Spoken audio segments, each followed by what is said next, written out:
গতকাল আমরা দেখেছি একজন শিক্ষার্থী যেও হয়তো এই দেশের জন্য বড় অবদান রাখতে পারতো এবং এই দেশের জন্য একটা মূল্যবান সম্পদ হতে পারত, সামান্য রাজনৈতিক স্বার্থকে কেন্দ্র করে নির্মমভাবে রডের আঘাত করে তার চোখটাকেই চিরতরে নষ্ট করে দেওয়া হয়েছে।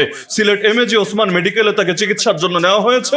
ডক্টর জানিয়ে দিয়েছে সরি, এই চোখ দিয়ে সে আর কোনোদিন দুনিয়ার আলো দেখতে পারবে না। অথচ এই শিক্ষার্থীও সে হয়তো এই দেশের শ্রেষ্ঠ বিজ্ঞানী হতে পারত, সে হয়তো এই দেশে শিক্ষাঙ্গনে বড় অবদান রাখতে পারত, কিন্তু এই সামান্য রাজনৈতিক স্বার্থে তার চোখের দৃষ্টি চিরতরে কেড়ে নেওয়া হলো। কি হবে এমন রাজনীতি দিয়ে? রাজনীতি ছিল জনগণের জন্য, অথচ রাজনীতি আজ কত মায়ের বুক খালি করছে। আমরা এই নতুন বাংলাদেশে, জুলাই গণ অভ্যুত্থান উত্তর বাংলাদেশে এমন দৃশ্য আর দ্বিতীয়বার দেখতে চাই না। মেধার যোগ্যতার ভিত্তিতে যদি নিয়োগ না দিয়ে দলীয় চামচামির ভিত্তিতে নিয়োগ দেওয়া হয়, যখন যেই দল ক্ষমতায় আসবে শুধু তাদের লোকদেরকে নিয়োগ দেয় আর অন্যদেরকে বঞ্চিত করার চেষ্টা চালায়, তাহলে এই জাতি কখনোই এই ক্ষেত্রে মান সম্পন্ন হতে পারবে না, বরঞ্চ তারা এই ক্ষেত্রে পিছিয়ে থাকবে। আমরা দেখেছি এই দল ক্ষমতায় আসতে না আসতে ব্যাংকে বলেন, ভার্সিটিতে বলেন, প্রতিটা ক্ষেত্রে নিজেদের চামচাগুলোকে এস্টাবলিশ করতে গিয়ে অনেক মেধাবী থেকে জাতিকে বঞ্চিত করেছে। এমন এমন লোককেও তারা দায়িত্ব থেকে সরিয়ে দিয়েছে যারা বাংলাদেশের জন্য একটা নেয়ামত ছিল, রবের বিশেষ নেয়ামত ছিল, যাদের কদর করা দরকার ছিল। একটা কথা মাথায় রাখবেন, যারা নেয়ামতের কদর করে না, আল্লাহ তাদেরকে নেয়ামত দেয়ও না। লা ইন শাকারতুম লা আযীদান্নাকুম ওয়া লা ইন কাফারতুম ইন্না আযাবি লাশাদীদ। যদি তোমরা কৃতজ্ঞতা আদায় করো আমি আল্লাহ নেয়ামত বাড়িয়ে দিব, আর যদি অকৃতজ্ঞ হও আমার আযাব কিন্তু বড় ভয়ঙ্কর। সুতরাং এ সমস্ত দলের চাটুকারিতা ছাড়েন, সব জায়গায় দলীয় প্রভাব বাড়ানোর এই চেষ্টা ছাড়েন, না হলে এক সময় মেধাবীরা খুঁজে পাবেন না, প্রতিটা ক্ষেত্রে লোকই খুঁজে পাবেন না, তখন এই দলীয় চামচারা আপনাদের পতন আর ঠেকাতে পারবে না। ভিন্ন মতের প্রতিও যে উদারতা রাখা যায়, শ্রদ্ধা রাখা যায়, সম্মানজনক দৃষ্টিভঙ্গি রাখা যায়, এই শিক্ষাটাই তো দেওয়া হয় না ভাই শিক্ষাঙ্গন থেকে। যদি হতো তাহলে দ্বিমত তো আদবের সাথে করা যায়, কারো সাথে রাজনৈতিক মতভিন্নতাও সুন্দরভাবে করা যায়। মুসলমান তো সেই জাতি ছিল যাদেরকে দেখে কাফেররাও শিখবে, অথচ আমরা এখন এমন জাতি হয়েছি কাফেররা আমাদেরকে দেখে ইসলাম কি শিখবে, উল্টো তারা আফসোস করবে। আর এটা যদি হয় মুসলমানের চরিত্র, নাউজুবিল্লাহ, আমাদের আর মুসলমান হওয়ার দরকার নেই। আমাদের ভাই সাদিক কায়েম দুঃখ করে বলেছিলেন যে ঢাকা ভার্সিটির মতো প্রতিষ্ঠানেও গবেষণায় বাজেট হলো জিরো। যেই তথ্য আমার নিজেরও জানা ছিল না। গবেষণার জন্য জিরো মানে কোনো বাজেটই আলাদা করে রাখা হয় নাই। এটা একটা জাতির জন্য লজ্জা এবং আফসোসের বিষয় ছাড়া আমি মনে করি কিছু হতে পারে না।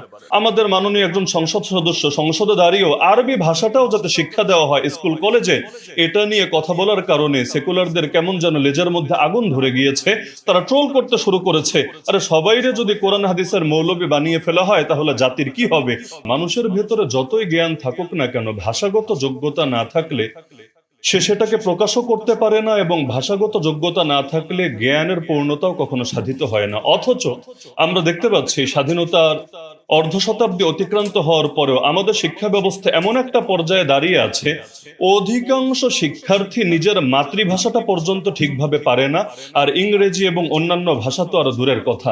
কয়জন শিক্ষার্থী এমন আছে প্রমিত বানানরীতি অনুসারে শুদ্ধভাবে লিখতে পারবে এবং সে যথাযথভাবে বাংলা ভাষার সাথে এতটুকু পরিচিত অন্তত আছে যা দ্বারা মোটামুটি সে তার জ্ঞানকে জাতির সামনে শুদ্ধভাবে উপস্থাপন করতে পারবে? দুঃখজনক বাস্তবতা হলো বাংলাদেশের প্রবাসীদেরও বড় একটা সংখ্যক আছে মিডল ইস্টে। যদি তাদেরকে এই মিডল ইস্টে যাওয়ার আগে ভাষাগত যোগ্যতাটাও তাদের ভেতরে থাকতো, বাংলা ইংলিশের পাশাপাশি আরবিটাও যদি তারা জানতো, তাহলে মিডল ইস্টে গিয়েও ভাষাগত যোগ্যতার মাধ্যমে তারা আরো ভালো পজিশনে থাকতে পারতো। কিন্তু আমাদের মাননীয় একজন সংসদ সদস্য সংসদে দাঁড়িয়েও আরবি ভাষাটাও যাতে শিক্ষা দেওয়া হয় স্কুল কলেজে, এটা নিয়ে কথা বলার কারণে সেকুলারদের কেমন যেন লেজের মধ্যে আগুন ধরে গিয়েছে। তারা ট্রোল করতে শুরু করেছে, আরে সবাইরে যদি কোরআন হাদিসের মৌলবি বানিয়ে ফেলা হয় তাহলে জাতির কি হবে? অথচ আরবি ভাষার এই যোগ্যতাটা যদি অর্জন হয়, শুধু কোরআন হাদিসে বুঝতে পারবে তা না, বরঞ্চ আমাদের প্রবাসী যারা প্রবাসে যায়, বিশেষ করে মিডল ইস্টে, তারাও কিন্তু সেখানে তাদের কাঙ্ক্ষিত মান অর্জন করতে পারবে এবং বিভিন্নভাবে উপকৃত হতে পারবে। তো আমি মনে করি ভাষাগত দক্ষতা অর্জনের কোনো বিকল্প নাই এবং এক্ষেত্রে সকলের নজর দেওয়া গুরুত্বপূর্ণ বটে। দ্বিতীয় বিষয় হলো আমাদের শিক্ষা কারিকুলামটা মেধা কেন্দ্রিক এবং মানসম্মত হওয়া উচিত। আমাদের কারিকুলাম তো এমন হওয়া দরকার ছিল যে শিক্ষার্থীরা ক্রিটিক্যাল থিঙ্কিং এ অভ্যস্ত হবে, উদ্ভাবনী ক্ষমতায় অভ্যস্ত হবে, বাস্তবমুখী দক্ষতা বাড়বে। শুধুমাত্র তত্ত্ব শেখা না, আমি অনেক তত্ত্ব জানি, অনেক সংজ্ঞা মুখস্থ করেছি, কিন্তু বাস্তবতার সাথে এগুলো সম্পর্ক নাই এবং বাস্তবিক আমার কোনো দক্ষতাও নাই, তাহলে এত তত্ত্বের পসরা দিয়ে আমার কি হবে? বাস্তব জীবনে এর দ্বারা আমি কতটুকুই বা উপকৃত হতে পারবো? 3 নম্বর বিষয় হলো নৈতিক ও মূল্যবোধ ভিত্তিক শিক্ষা হওয়া দরকার। শুধু বইয়ের জ্ঞান অর্জনে যথেষ্ট না, বরঞ্চ চরিত্র গঠন, সামাজিক দায়িত্ববোধ এবং নৈতিক শিক্ষা এগুলোকে গুরুত্বের সঙ্গে অন্তর্ভুক্ত করা দরকার ছিল। মনে রাখতে হবে যে আল্লাহর সঙ্গে সৎ না, সে আল্লাহর বান্দাদের সঙ্গে সৎ হবে এটা আশাও করা যায় না।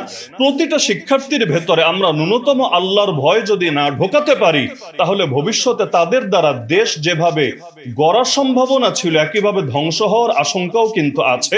কারণ এই দেশে সবচাইতে বড় বড় দুর্নীতি, সবচাইতে বড় বড় প্রতারণা শিক্ষিত মানুষেরাই করে থাকে, যেগুলো অশিক্ষিতরা কল্পনাও করতে পারবে না।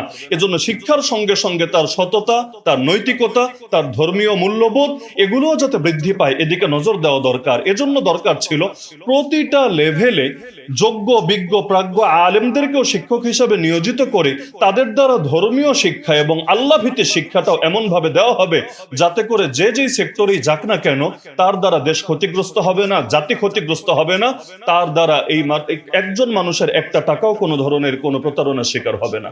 চতুর্থ বিষয় হলো প্রযুক্তি ও ভবিষ্যৎমুখী শিক্ষা। চতুর্থ শিল্প বিপ্লবের সঙ্গে আমরা যদি তাল মেলাতে চাই, তাহলে কোডিং বলেন, এআই বলেন, কৃত্রিম বুদ্ধিমত্তা এবং ডিজিটাল স্কিল এগুলো আমাদের শিক্ষাক্রমে অন্তর্ভুক্ত করা দরকার। না হলে যুগের সঙ্গে আমরা তাল মেলাতে পারবো না। পৃথিবী এগোতে থাকবে সামনের দিকে, আর আমরা আটকে থাকবো নির্দিষ্ট একটা গণ্ডির ভেতরে, যেটাই জাতির জন্য মোটেও কল্যাণ বয়ে আনবে না। পঞ্চম বিষয় হলো গবেষণা ও উদ্ভাবনে জোর দেওয়া দরকার। উচ্চশিক্ষায় গবেষণার জন্য পর্যাপ্ত বাজেট ও সুযোগ সুবিধা রাখা দরকার। বিগত দিনে প্রেস ক্লাবে আমাদের ভাই সাদিক কায়েম দুঃখ করে বলেছিলেন যে ঢাকা ভার্সিটির মতো প্রতিষ্ঠানেও গবেষণায় বাজেট হলো জিরো। যেই তথ্য আমার নিজেরও জানা ছিল না। গবেষণার জন্য জিরো মানে কোনো বাজেটই আলাদা করে রাখা হয় নাই। এটা একটা জাতির জন্য লজ্জা এবং আফসোসের বিষয় ছাড়া আমি মনে করি কিছু হতে পারে না। ষষ্ঠ বিষয় হলো মানসম্মত কারিগরি উপযোগী শিক্ষাক্রম হওয়া দরকার। আমাদের সমস্ত ক্ষেত্রে বাস্তব জীবনে কাজে লাগে, যেটা আমি আগেও পয়েন্টে এনেছি, এই ব্যাপারটাকে খুব বেশি করে ফোকাসে আনা দরকার এবং এক্ষেত্রে ভোকেশনাল শিক্ষাকে, কারিগরি শিক্ষাকে মূলধারা শিক্ষার মতো সমান গুরুত্ব, সামাজিক মর্যাদা দেওয়া, যাতে করে শিক্ষার্থীরা আত্মকর্মসংস্থান এবং আন্তর্জাতিক বাজারে কর্মসংস্থানের পর্যাপ্ত সুযোগ সুবিধা পায়। এরপর একটা গুরুত্বপূর্ণ বিষয় যেটা গতকালের একটা প্রেক্ষাপটকে সামনে রেখে বিশেষভাবে আমি আলোচনায় আনতে চাচ্ছি, যে রাজনীতিটা, বিশেষ করে দলীয় রাজনীতির প্রভাবগুলো শিক্ষাঙ্গনে এমন ভাবে পড়ে যে সন্ত্রাসী কর্মকাণ্ড, র্যাগিং এবং মেধা অবমূল্যায়নের প্রথা এই দেশের মধ্যে কেমন যেন অঘোষিতভাবে প্রতিষ্ঠিত হয়ে আছে।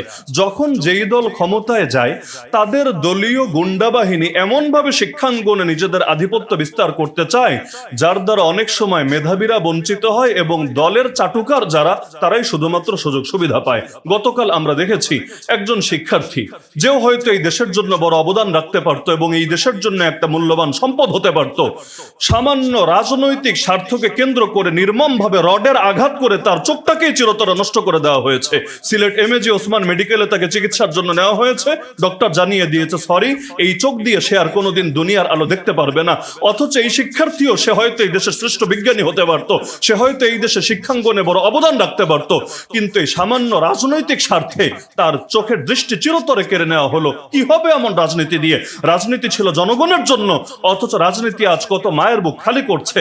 আমরা এই নতুন বাংলাদেশে, জুলাই গণ অভ্যুত্থান উত্তর বাংলাদেশে এমন দৃশ্য আর দ্বিতীয়বার দেখতে চাই না। পরবর্তী বিষয় হলো শহর এবং গ্রামের শিক্ষা আর পাশাপাশি জেনারেল এবং মাদ্রাসা শিক্ষার বৈষম্য কবে দূর হবে একমাত্র আল্লাহই ভালো জানে, আমরা জানি না। গ্রামাঞ্চলে এখনো পর্যন্ত বহু শিক্ষা প্রতিষ্ঠান এমন আছে যেখানে অবকাঠামোগত উন্নয়নও নাই, আবার শিক্ষকদের মানও এটা উল্লেখযোগ্য পর্যায়ে নাই।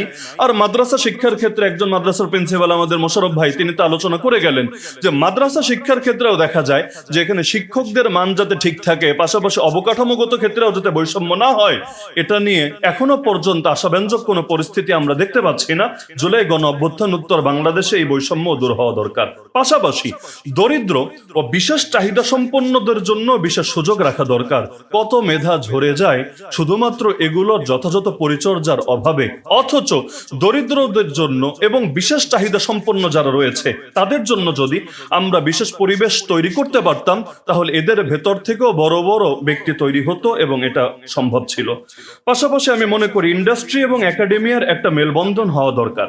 বিশ্ববিদ্যালয়গুলোর সাথে বিশেষ করে দেশি বিদেশি শিক্ষা প্রতিষ্ঠান ও ইন্ডাস্ট্রির সংযোগ তৈরি হওয়া দরকার, যাতে শিক্ষার্থীরা সরাসরি চাকরির বাজার ও গবেষণার কাজের জন্য প্রস্তুত হতে পারে। আর সর্বশেষ দুটো পয়েন্ট বলে আমি আমার আলোচনার ইতি টানবো। এর মধ্যে একটা হলো, শিক্ষকদের মর্যাদা ও জীবনযাত্রার মান যতদিন উন্নত না হবে ততদিন পর্যন্ত আপনি শিক্ষা ব্যবস্থার যতই উন্নয়ন করতে চান স্বপ্নই থেকে যাবে, এটা কখনোই বাস্তবসম্মত হবে না। আমরা আমাদের কওমি ধারার মধ্যে এখন দেখতে পাচ্ছি ব্যাপকভাবে তরুণ মেধাবীরা শিক্ষকতা করা থেকে আগ্রহ হারিয়ে ফেলছে। আমাদের সিলেটের দৃশ্য যদি বলি, গণহারে তরুণ আলেমরা বিদেশমুখী হয়ে যাচ্ছে। কেন? সে যখন দেখে আমি শিক্ষকতায় গেলে আমার নুন আনতে গেলে পান্তা ফুরাবে এমন এক অবস্থা, বেতনের পরিমাণও কম থাকবে, আবার 6 মাস 1 বছর বকেয়া থাকবে, সে চিন্তা করবে আমার কি দরকার এটার পেছনে ছুটে জীবনকে শেষ করা, আমি এর চাইতে বিকল্প কিছু ভাবি। আমাদের বাংলাদেশে শিক্ষকদের জন্য সম্মানজনক বেতন কাঠামো যদি নিশ্চিত করতে না পারি, তাহলে মেধাবীরা দিনকে দিন শিক্ষকতার পেশা থেকে আগ্রহ হারিয়ে ফেলবে এবং কেউ ব্যবসা বাণিজ্য, কেউ বিদেশ যাওয়া ইত্যাদি কাজের মধ্যে জড়াবে, যার পরিণতি কিন্তু পরবর্তী প্রজন্মের জন্য মোটেও ভালো হবে না। আর পদ্ধতিগত নিয়োগের ক্ষেত্রে একটা পরিবর্তন আনা দরকার। মেধার যোগ্যতার ভিত্তিতে যদি নিয়োগ না দিয়ে দলীয় চামচামির ভিত্তিতে নিয়োগ দেওয়া হয়, যখন যেই দল ক্ষমতায় আসবে শুধু তাদের লোকদেরকে নিয়োগ দেয় আর অন্যদেরকে বঞ্চিত করার চেষ্টা চালায়, তাহলে এই জাতি কখনোই এই ক্ষেত্রে মান সম্পন্ন হতে পারবে না, বরঞ্চ তারা এই ক্ষেত্রে পিছিয়ে থাকবে। আমরা দেখেছি এই দল ক্ষমতায় আসতে না আসতে ব্যাংকে বলেন, ভার্সিটিতে বলেন, প্রতিটা ক্ষেত্রে নিজেদের চামচাগুলোকে এস্টাবলিশ করতে গিয়ে অনেক মেধাবী থেকে জাতিকে বঞ্চিত করেছে। এমন এমন লোককেও তারা দায়িত্ব থেকে সরিয়ে দিয়েছে যারা বাংলাদেশের জন্য একটা নেয়ামত ছিল, রবের বিশেষ নেয়ামত ছিল, যাদের কদর করা দরকার ছিল। একটা কথা মাথায় রাখবেন, যারা নেয়ামতের কদর করে না আল্লাহ তাদেরকে নেয়ামত দেয়ও না। লা ইন শাকারতুম লা আযীদান্নাকুম ওয়া লা ইন কাফারতুম ইন্না আযাবি লাশাদীদ। যদি তোমরা কৃতজ্ঞতা আদায় করো আমি আল্লাহ নেয়ামত বাড়িয়ে দিব, আর যদি অকৃতজ্ঞ হও আমার আযাব কিন্তু বড় ভয়ঙ্কর। সুতরাং এ সমস্ত দলের চাটুকারিতা ছাড়েন, সব জায়গায় দলীয় প্রভাব বাড়ানোর এই চেষ্টা ছাড়েন, না হলে এক সময় মেধাবীরা খুঁজে পাবেন না, প্রতিটা ক্ষেত্রে লোকই খুঁজে পাবেন না, তখন এই দলীয় চামচারা আপনাদের পতন আর ঠেকাতে পারবে না। আমাদের দেশে সবচেয়ে অভাব হলো একটা জিনিসের, যেটা আমাদের কওমি অঙ্গনেও আছে, পাশাপাশি মোটামুটি সব অঙ্গনে আছে। এটা হলো ভিন্ন মতের প্রতিও যে উদারতা রাখা যায়, শ্রদ্ধা রাখা যায়, সম্মানজনক দৃষ্টিভঙ্গি রাখা যায়, এই শিক্ষাটাই তো দেওয়া হয় না ভাই শিক্ষাঙ্গন থেকে। যদি হতো তাহলে দ্বিমত তো আদবের সাথে করা যায়, কারো সাথে রাজনৈতিক মতভিন্নতাও সুন্দরভাবে করা যায়। মুসলমান তো সেই জাতি ছিল যাদেরকে দেখে কাফেররাও শিখবে, অথচ আমরা এখন এমন জাতি হয়েছি কাফেররা আমাদেরকে দেখে ইসলাম কি শিখবে, উল্টো তারা আফসোস করবে আরে এটা যদি হয় মুসলমানের চরিত্র, নাউজুবিল্লাহ, আমাদের আর মুসলমান হওয়ার দরকার নেই। সুতরাং একটা মুসলিম জাতি তাদের মূল্যবোধ, তাদের শিক্ষা দীক্ষা, তাদের সংস্কৃতি প্রতিটা ক্ষেত্রে ন্যূনতম একটা ছাপ থাকা দরকার, যেটা দেখে সকলে শিখবে। মনে রাখতে হবে আমরাই ছিলাম শ্রেষ্ঠ জাতি, যতদিন পর্যন্ত নিজেদের শ্রেষ্ঠত্ব ধরে রাখতে নিজেরা সচেষ্ট না হব আল্লাহ রাব্বুল আলামিনের সাহায্য আমরা পাবো না। ইন্নাল্লাহা লা ইউগাইয়িরু মা বিকওমিন হাত্তা ইউগাইয়িরু মা বিআনফুসিহিম। নিশ্চয়ই আল্লাহ কোন জাতির অবস্থা ততদিন পরিবর্তন করেন না যতদিন না তারা নিজেরা নিজেদের অবস্থা পরিবর্তন করে। আল্লাহ তাআলা আমাদেরকে এই জুলাই গণ অভ্যুত্থান উত্তর বাংলাদেশে আমাদের শিক্ষা ব্যবস্থাকে ঢেলে সাজানোর তৌফিক দান করুন এবং সকল দলীয় সংকীর্ণতার ঊর্ধ্বে উঠে আমাদের শিক্ষাঙ্গনগুলোকে আন্তর্জাতিক পরিমণ্ডলেও গ্রহণযোগ্য হতে পারে এই মানে পৌঁছানোর তৌফিক দান করুন। আমিন। ওয়া মা আলাইনা ইল্লাল বালাগুল মুবিন। আসসালামু আলাইকুম ওয়া রাহমাতুল্লাহি ওয়া বারাকাতুহু।